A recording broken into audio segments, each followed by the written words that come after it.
बिस्मिल्लाहिर्रहमानिर्रहीम अस्सलामुअलैकुम रहमतुल्लाहि वबरकातुहू। Computer science 10th class Punjab board English medium programming शुरू की हुई है और ये इसकी आखिरी वीडियो इस चैप्टर नंबर 2 की। इसमें प्रोग्राम नंबर 6, 7, 8, 9 और 10 करने जा रहे हैं। प्रोग्राम सारे एक जैसे हैं, उर्दू वालों की भी यही प्रोग्राम, यही तरीका, इंग्लिश वालों के लिए भी यही प्रोग्राम, यही तरीका। सवाल नंबर 6 है, write a program that swap the value of two integer. Variables की वैल्यू को स्वैप करना है। शानदार तरीन प्रोग्राम में से एक प्रोग्राम किसी भी लैंग्वेज में ये कहलाता है। मतलब प्रोग्राम है कि दो इंटीजर वेरिएबल की कीमतों को तीसरे वेरिएबल के इस्तेमाल के बगैर तबादला स्वैप करें। याद रखें, ये किसी भी लैंग्वेज में अहम तरीन प्रोग्राम समझा जाता है वेरिएबल कंसेप्ट ठीक करने के लिए। आपने दो वेरिएबल्स की वैल्यू उल्टी पुल्टी कर, अगर ए में 5 था और बी में 7 स्टोर था तो कंप्यूटर क्या करे कि ए की वैल्यू बी में डाल दे और बी की वैल्यू ए में डाल दे, मगर तीसरा वेरिएबल यूज़ नहीं करना, वेरिएबल दो ही रहेंगे। यही प्रोग्राम इंग्लिश में भी है, सेम प्रोग्राम है। तो जनाब पहले इंक्लूड कर दें stdio.h, उसके बाद वाइड मेन। अब देखें दो वेरिएबल हैं, x नाम का जिसके अंदर हमने 10 स्टोर किया है और y जिसके अंदर 5 स्टोर किया है। पहले जो पुरानी वैल्यूज थी पहले वो आप देख लें। वो वैल्यूज थी जनाब, ये जो स्लैश डला हुआ है, ये स्लैश यहाँ पर नहीं है, किसी मिस्टेक की वजह से डल गया। मैं आपको दोबारा इसको ठीक कर देता हूँ ताकि गड़बड़ ना हो जाए। ये जो है ना, ये वाला स्लैश यहाँ पर नहीं है ये, और ये सिर्फ परसेंटेज डी है, ये भी सिर्फ परसेंटेज डी है, और ये भी सिर्फ परसेंटेज डी है।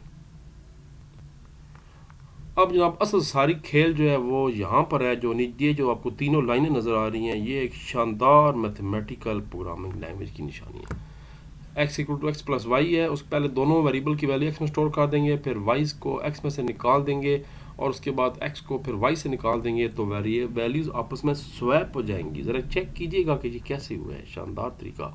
अब जनाब असल जो वैल्यूज़ नई आई हैं वो प्रिंट कर दें और प्रोग्राम आपका एंड हो जाएगा। अब उल्टा काम होगा, अब x की वैल्यू 5 दिखाएगा कंप्यूटर और y की वैल्यू 10 दिखाएगा, जबकि यहाँ पर उसने जो वैल्यू दिखाई थी वो 10 और 5 दिखाई थी। तो बस यहाँ से प्रोग्राम स्टार्ट हो रहा है और यहाँ पर प्रोग्राम गेट ch के बाद ख़त्म हो रहा है। अगला जनाब हमारा प्रोग्राम नंबर 7 है। एक प्रोग्राम लिखें जो शानदार प्रोग्राम है। कोई भी वैल्यू लिखनी है जिसमें 5 डिजिट हो, आप याद रख लें। होगा क्या, जो भी आप वैल्यू लिखेंगे उसका पहला डिजिट और जो आखिरी डिजिट होगा वो दोनों जमा करे और कंप्यूटर उसका जवाब दे दे।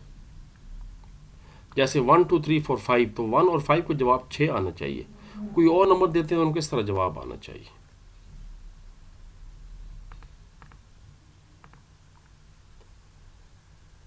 देखते हैं कुछ और प्रोग्राम भी मैंने यहाँ पर आपके लिए रखे थे। मैं देखता हूँ मज़ीद कौन से प्रोग्राम, मैंने कितने प्रोग्राम यहाँ पर किए थे। 2 की था, 5 की था, उसके बाद 9 मैंने किए हुए हैं। चलें 9 बाद में चलाते हैं जब 9 की बारी आती है। फ़िलहाल प्रोग्राम के अंदर चलते हैं, तो इसको पहले नोट करते रहें। इंक्लूड हो गया, 3 वेरिएबल यूज़ करेंगे, नाम का, फर्स्ट नाम का, लास्ट नेम का और सम नाम का। 4 वेरिएबल हमने यूज़ कर लिए।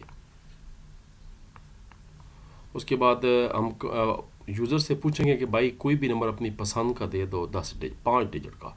अब वो जो भी नंबर देगा उसको हम स्टोर करा देंगे और उसको डिवाइड करेंगे 10,000 पे, क्योंकि 5 डिजिट है तो हमारे पास एक जो हिस्सा है वो आखिरी निकल आएगा, उसको हम स्टोर, पहला हिस्सा निकल आएगा उसको हम स्टोर करा देंगे फर्स्ट में। और ये आपको याद है हमने पढ़ा था, मॉड्यूलस का साइन है। हम मॉड्यूलस का साइन यूज़ करके जो आखिरी हिस्सा बनता है उसको भी बाहर निकाल देंगे। याद रखें, किसी भी नंबर को अगर 10 पे डिवाइड किया जाए, किसी भी नंबर को, तो जो आखिरी डिजिट बनता है वो रिमाइंडर हो जाता है। अब हमारे पास पहला नंबर भी आ गया, दूसरा आखिरी नंबर भी आ गया। अब हम सम एक मैसेज प्रिंट करेंगे और असल खेल यहाँ पर है कि जवाब के दौरान हम फर्स्ट और लास्ट दोनों को जमा कर देंगे। कंप्यूटर दोनों को कैलकुलेट कर देगा और जवाब जो असल बनता है वो आपको वहाँ पर दिखा देगा। जैसे मैंने बताया, अगर आपने सपोज नंबर लिखा था 1 4 7 2 और 6, तो पहले मरले में कंप्यूटर ने 6 को बाहर निकाला और इस मरले में उसने 1 को बाहर निकाला, और यहाँ पर उसने क्या किया, 1 को और 6 को ऐड कर दिया, तो जवाब आपका आ गया 7 और प्रोग्राम हो गया आपका एंड। इस तरह अगर 6 डिजिट होते हैं तो हम 10,000 के बजाय 1,00,000 पर उस नंबर को डिवाइड करते हैं, लेकिन नीचे वाली लाइन फिर भी वही रहती है। ये हमेशा मैं बता रहा हूँ, लास्ट नंबर के लिए डिवाइड 10 पे करना है। जनाब प्रोग्राम नंबर 8 है। ओह हो बड़ा लंबा प्रोग्राम है। प्रोग्राम लिखें जो माना तनख्वाह, ओह बिजली the bill, gas the bill, खाने के खर्चात, फलान ढिनकान कैलकुलेट करना है जी। आपने पूरा बजट बनाना है अपने पूरे महीने का, इंग्लिश में भी और उर्दू में भी। तो पैसे चाहे उर्दू में हो चाहे इंग्लिश में हो, पैसे होने ज़रूरी हैं। तो फिर जनाब प्रोग्राम लिखते हैं जी, इंक्लूड कर दिया stdio वाइड मेन। पहले अब आपने अपनी इनकम जो है वो कर दें, वेरिएबल यूज़ करें इनकम नाम का। फिर बिजली के बिल के लिए वेरिएबल यूज़ करेंगे ई बिल, फिर गैस के बिल के लिए जी बिल, फिर खाने के लिए फूड वेरिएबल यूज़ करेंगे। फिर टोटल कितना आया और सेविंग कितनी हुई है। ओह हो सेविंग भी करनी है। तो सिंपल सिंपल मैसेज अपना डिस्प्ले करना है। पहले मैसेज आएगा एंटर योर मंथली इनकम, उसको आप स्कैनएफ के ज़रिए इनकम वेरिएबल में स्टोर कराएंगे। फिर मैसेज आएगा बिजली का बिल कितना देता है भाई साहब, ई बिल में स्टोर करा देंगे। और ये नहीं पूछा कि ज़्यादा बिल देकर बिल जला दिया था या बिल जमा कराया था। बस आप यूँ समझें, जलाने से वाली बात को नहीं है, दिल ज़रूर जलाएं पर बिल लाजमी पे करें, क्योंकि ज़ाहिर बात है बिजली यूज़ कर रहे हैं तो फिर बिल तो आना है। गैस बिल कितना है जी, गैस बिल को भी चूल्हे पे नहीं जलाना बल्कि जमा करा देना है हुकूमत के पास बैंक के ज़रिए, तो स्टोर करा दें जी बिल में। खाने पीने का खर्चा कितना आया, बहुत ज़्यादा, फूड के स्टोर करा दें, टोटल ऐड कर दें, बिजली का बिल, गैस का बिल और फूड। अब जनाब सेविंग हो जाएगी आपकी असल जो थी तनख्वाह वो इनकम माइनस टोटल में। तो बस उसके बाद अब आपके पास सारा डाटा आ चुका है। अब इसको प्रिंट करना शुरू कर लें। पहले टोटल तनख्वाह थी वो प्रिंट की, फिर पूरे साल की प्रिंट की ज़रबे 12, सेविंग कितनी हुई वो बता दी, सेविंग पूरे साल में कितनी हुई वो बता दी, और उसके बाद जनाब मंथली एवरेज एक महीने में कितनी सैलरी हुई एवरेज निकाल दी, और टोटल खर्चा कितने महीने में हुआ पर एवरेज ये भी निकाल दी। मैं दोबारा यहाँ से रोकता हूँ स्क्रीन को ताकि आप इसको यहाँ से लिखना शुरू कर लें। जल्दी जल्दी जल्दी जल्दी। ये था हमारा जी प्रोग्राम नंबर 8। अब मैं इसको यहाँ पर रोक रहा हूँ। अब आप यहाँ से देख कर लिख रहे हैं, यहाँ से स्क्रीन को रोक लेते हैं। याद रखें आसान तरीका ये है, वीडियो को डाउनलोड करने का फ़ायदा कौन, क्योंकि उसका जो रेजोल्यूशन है वो बहुत कम होती है तो वो उस पर नज़र नहीं आता। इसलिए असल वीडियो देखें और उसको रोक ली करें रेजोल्यूशन ज़्यादा करके। 480 पे देखेंगे तो बेहतरीन पूरे की पूरी वीडियो नज़र आ जाती है। 720 की ज़रूरत ही नहीं है, 360 पे भी नज़र आ जाता है। खर्चा बचाएं। लो जी, आपने स्क्रीन को रोक लिया होगा तो फिर अगले प्रोग्राम में हम चलते हैं, प्रोग्राम नंबर 9। और ये प्रोग्राम मैंने लिखा हुआ भी है, कंप्यूटर पे दिखाता हूँ आपको।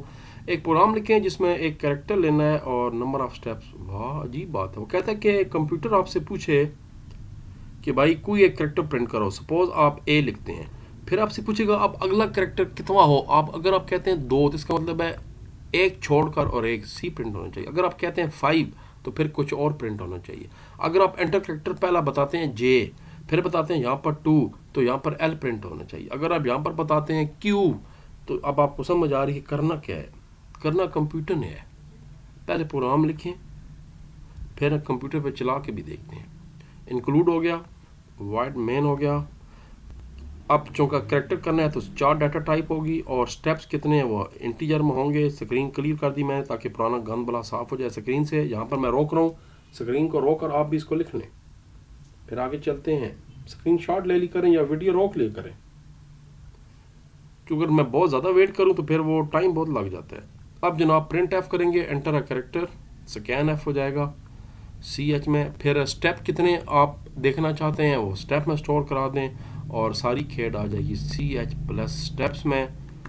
कोई भी नंबर हो याद रखें उसका जो रिज़ल्ट है वो अगर सी में करेंगे तो असल अल्फाज प्रिंट होगा। उसके बाद स्क्रीन को क्लोज कर दें और प्रोग्राम हो जाएगा एंड। यहाँ पर इसको रोक कर प्रोग्राम को लिख लें। और मैं जनाब आपको ये प्रोग्राम दिखाने भी जा रहा हूँ, स्टोर हुए हुए हमारे पास लकीली। अल्टरनेट एंटर स्क्रीन बड़ी कर देते हैं। लॉजिक कंपाइल करते हैं पहले, ठीक हो गया। इसको रन करते हैं। वो कह रहा है एंटर कैरेक्टर कोई पहले किताब वाला देते हैं ए। वो कह रहा है स्टेप कितने हो 2 हो जाए। और देखें रिजल्ट सी आ गया। ज़रा दोबारा चला के डिफरेंट डाटा देते हैं। मसलन एच दे देते हैं जी। स्टेप कितने हो? 7 हो। लो जी ओ आ गया। एच के बाद आई जे के एल एम एन ओ 7वां बनता है, 7वें स्टेप पे दुरुस्त जवाब है। वेल डन जी, वेल डन उस्ताद मोहतरम। तो जनाब एक प्रोग्राम रह गया, उसको भी स्टार्ट करते हैं और देखते हैं प्रोग्राम क्या है। एक प्रोग्राम लिखें जो रेडियस मालूम करे, इंतहाई इंतहाई इंतहाई इंतहाई अहम तरीन program. Circumference of a circle, radius of a circle, temperature वाले, ये स्वैप करने वाले, ये शानदार। इवन एक और प्रोग्राम है इवन और ऑड वाला, पता नहीं इन्होंने यहाँ पर क्यों नहीं दिया सिलेबस में, लेकिन प्रैक्टिकल की किताब में वो दिए हुए, वो भी प्रोग्राम बहुत है जनाब। एक सर्कल है, उसका मालूम करना है, रेडियस मालूम है और उसका एरिया मालूम करना है। फार्मूला आपको पता है 2πr होता है एरिया का। अगर सरकमफ्रेंस मालूम करना होता फिर pi R square, sorry pi R square, okay okay okay, pi R square है formula area of a circle, और जो सरकमफ्रेंस ऑफ ए सर्कल है वो 2πr होता है। तो पहले इंक्लूड कर दिया, फिर वाइड मेन हो गया, प्रोग्राम स्टार्ट हो गया। दो वेरिएबल लेंगे, रेडियस नाम का और एरिया नाम का, जिनकी डाटा टाइप फ्लोट होगी क्योंकि जवाब इशारी में आ सकता है। पहले यूज़र से पूछेंगे भाई रेडियस कितना है, उसको स्टोर कर देंगे रेडियस वेरिएबल के अंदर। फार्मूला लगाएंगे एरिया इक्वल टू पाई यानी 3.14 multiply by r square, r into r, तो 2 पाई आर स्क्वायर हो गया। अब जो कुछ रिजल्ट में चला गया एरिया के अंदर वो हम प्रिंट करा देंगे इशारी 2f। इशारी 2 मतलब है कि जो भी रिजल्ट आ रहा है इशारी के बाद सिर्फ 2 डिजिट दिखाए। अगर मैं ये 0.2 ना करूँ, सिर्फ f कर दूँ, तो फिर इशारी के बाद 7 डिजिट दिखाता है कंप्यूटर। इतना बड़े रिजल्ट की ज़रूरत नहीं है, हम रोज़मर्रा इस्तेमाल में इशारी के बाद सिर्फ 2 डिजिट यूज़ करते हैं। और यहाँ पर जनाब प्रोग्राम आपका हो गया एंड। दोबारा यहाँ से मैं स्टार्ट करता हूँ ताकि अगर आपका रह गया तो आप इसको लिख लें। तो ये थे जी हमारे प्रोग्राम और ये था हमारा चैप्टर नंबर 2, शुक्र अल्हम्दुलिल्लाह ख़त्म हो गया। उसके बाद चैप्टर 3 की बारी है। ये भी बहुत बड़ा चैप्टर, चैप्टर 3, इसमें से भी पूरा लॉन्ग आता है। अमूमन इस चैप्टर में से प्रोग्राम ज़्यादा आता है, थ्योरेटिकल पोर्शन चैप्टर 3 से कम आता है। चैप्टर 2 से प्रोग्राम आने का चांस कम होता है और थ्योरेटिकल का चांस ज़्यादा होता है। लेकिन याद मैं बता रहा हूँ 2 और 3 दोनों के थ्योरी और प्रोग्राम दोनों याद करने, क्योंकि 2 लॉन्ग सवाल पक्के आते हैं। तो ठीक है जी, फिर मुलाकात होती है इंशाल्लाह चंद दिनों के बाद। मेरी कोशिश में छुट्टी हो चुकी हैं, तो कोशिश है कि जल्दी जल्दी तमाम लेक्चर्स रिकॉर्ड तक दिए जाएँ। अल्लाह तबारक व तआला सबका नासिर हो। पाकिस्तान